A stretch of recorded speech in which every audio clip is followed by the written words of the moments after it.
Petrol சந்தையை பார்க்கிற ஒரு பக்கம் இந்தியாவினுடைய பொருளாதாரத்தில் 97 ரூபாய் என்கின்ற அளவிற்கு டாலருடைய எதிராக இந்திய மதிப்பு கடுமையான வீழ்ச்சியை சந்தித்திருக்கிறது.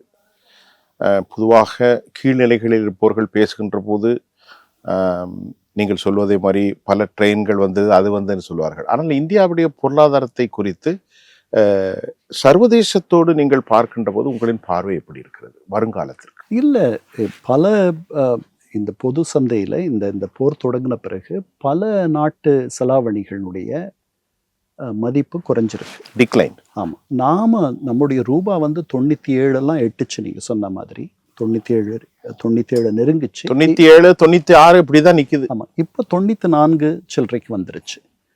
நாம் மற்ற செலாவணிகளெல்லாம் பார்க்கும் பொழுது நாம் கொஞ்சம் ஸ்திரமாக தான் இருக்கோம்னு தோணுது எனக்கு. துன்பமாகத்தான் இருக்கும், ஆனால் நாம் இதை சமாளிச்சுட்டு வந்துடுவோம்.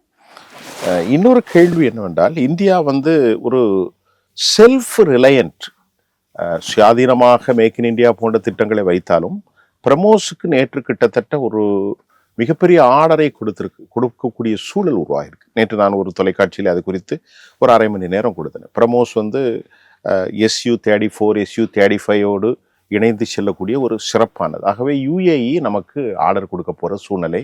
இந்த ஆண்டு நாம் 38,000 கோடி ரூபாய்க்கு எக்ஸ்போர்ட் பண்ணியிருக்கோம்.